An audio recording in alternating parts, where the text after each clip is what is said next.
chop, chop, chop. I just used to chop it back over the net. Hi there, Sean Dyche here.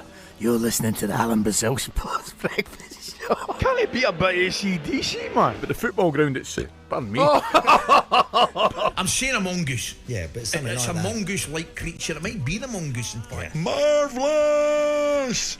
You've got no idea. I used to be quite well respected in footballing circles. So ask me.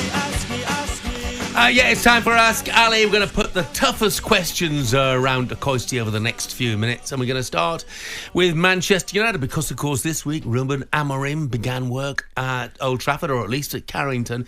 He began overseeing Manchester United's training sessions with a limited number of players, admittedly. A report suggesting he's reportedly set to change the formation. He's going to play at 3 at the back. I think we know that because that's what he does at Sporting Lisbon. So, Coisty, which players that are at Old Trafford at the moment, I think we'll add that in as a proviso, do you think the new Manchester United boss needs to build his team around? There's a question for you. Which players does he need to build his team around? He's only got one, really, hasn't he? Fernandes, I think. I mean, I know it's probably open a can of worms with the guys out there, so give us your views on it. But he's not going to build it around any centre-backs. Generally speaking, if you're building a team, you probably start with the spine of your team, whether it's a centre-back, a midfielder or a centre-forward. I don't think he's got anybody strong enough. His goalkeeper's not strong enough, I don't think. Are his centre-backs strong enough to build a team around? No, I don't think so. Fernandes is, I think, we can argue about the pros and cons of Fernandes, you know, whether he throws his hands up and throws the odd tantrum here. But the one thing that's not up for debate, he's a terrific footballer. Absolutely. And he probably has been the one constant in a bit of turmoil for United in recent years, I think. When he's fit again, could the same apply to Kobe Mainoo? Possibly. I think those two would certainly be automatic starters when he's fit again. Yeah, completely contrasting players, nice balance. Yep. Garnacho's another one that I think has proved himself. I really do. I think Garnacho in tough times has stood up, and he's been a little bit of a breath of fresh air for United fans at times. Apart from that, you can't keep your centre forward fit. I want to see, and I think I will see, if he keeps himself fit, progression in him. There's got to be. Apart from that, Jeff, you know, he has got one tough job in his hands. And the problem is, you know, people keep saying, well, you know, Gyökeres has got an £84 million buyout clause. This player's got an £84 million buyout clause. With the money that Manchester United would spend, I'd be surprised, would you, if there was a lot of money to spend in January? Well, plus it's not the best time. It's not the best market. I don't care what anybody says. I don't think January is the best market because teams aren't wanting to send. It makes sense. Teams, unless players are running out of contract, teams will not want to sell the best players. Yeah. Right? Because invariably a lot of them will be in a relegation battle or a promotion battle or fighting for a title. So it's not. I just don't think it's the best market in January. Plus the fact, listen, Jeff, if Manchester United were really, really serious years ago, right, and they wanted to spend the money that they've spent, they should have gone and get Rice and Kane and just went, what you want for Declan Rice, what you want for Harry Kane, right, let's go, let's start there. That, in my opinion, would have a message of intent. I think what's happened to Manchester United, clearly there's been a decline since Fergie left. Anybody could see that, which, you know, you got to say was probably in many ways expected. You cannot maintain that level of consistency for 20, 30, 40 years. It just can't be done. No. So there's always going to be a drop. Ali, Harry Kane extended his England goal-scoring record at the weekend, provided a lovely ball for Jude Bellingham to win the penalty. But is he still England's best striking option? Yes, just. In my opinion, yes. I think so. Had a very, very poor Euros. Well, that's a bit harsh. He had a poor Euros.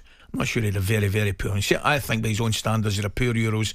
But where I would stick up for him, he actually didn't look fit to me, Jeff. I don't know what the problem was, but he didn't look fit. He looked as though, and we've all been there, he looked as though he was carrying a niggle. He looked as though he was playing, if not within himself, he certainly wasn't playing. And I think that's where I think Gareth made a mistake. I think Gareth could probably should have not probably, definitely in my opinion, should have changed his front line. He should have definitely probably started Watkins, Gordon, Cole Palmer was an absolute certainty to start. So I still think, you look at his record again in Germany, Bayern Munich is battering all sorts of goals.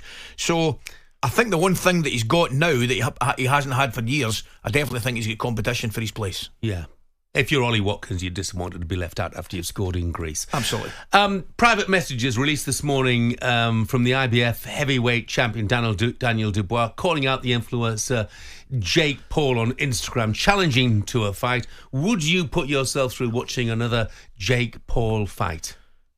Probably only if it was against somebody of the standard of Daniel Dubois, because that just about finished me at the weekend. Just about finished me at the weekend, Jeff. I mean, and I agree with Tony. I wanted to watch the fight because of Tyson.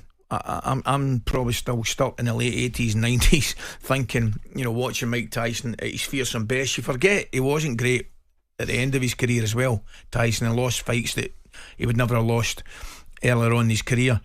And you looked at me, you're kidding yourself on, watching him and training himself in the gym, and you think, oh, this could be interesting. Disaster. It was a letdown. It was such a disappointment. But where I am now, and it's a terrible thing to say, clearly, because you do not want anybody to get hurt.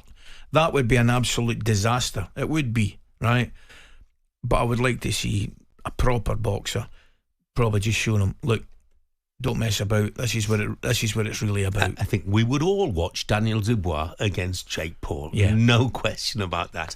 Now, earlier on, we heard our very own Shabana Hearn performing in a pantomime as a 20-year-old. Let's hear a bit of it now.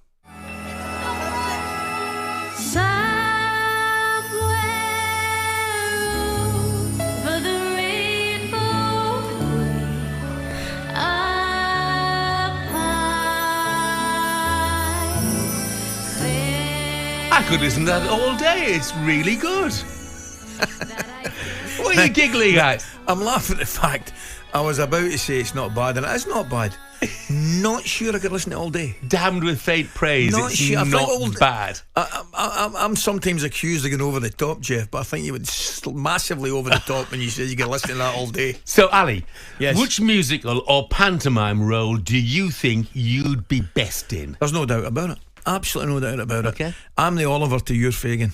I think you and I would be perfect in that kind of situation. If you were part of Fagin, I think I'd be a perfect young Oliver to you.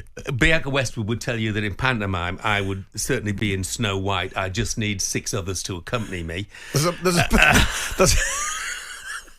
There is a lot of the boys would tell you that there's a potential Ebenezer Scrooge in me as well, right now. Well, I keep telling people that I'd be good in Cinderella, obviously as Prince Charming. I'm still waiting for the offer though, and I've probably got a long time to wait. talkSPORT Breakfast, waking you up Monday to Friday morning from 6 a.m. on AM, on DAB, via the talkSPORT app and on your smart speaker. talkSPORT.